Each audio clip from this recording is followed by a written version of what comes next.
If it's not good enough, then we don't leave it like that. I don't know, we adjust the doors and drawers and you adjust them to 99% perfection. Is it worth it to spend an extra 2-3 hours or start redoing all the drawers to get that extra 1%? Probably not. But we never say that it's good enough. Because you can't find anybody who has worked in this environment.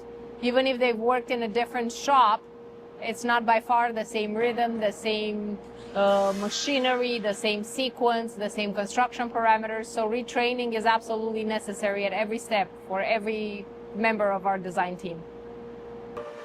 We just know the standards that we have educated ourselves to follow, and that's where we stop.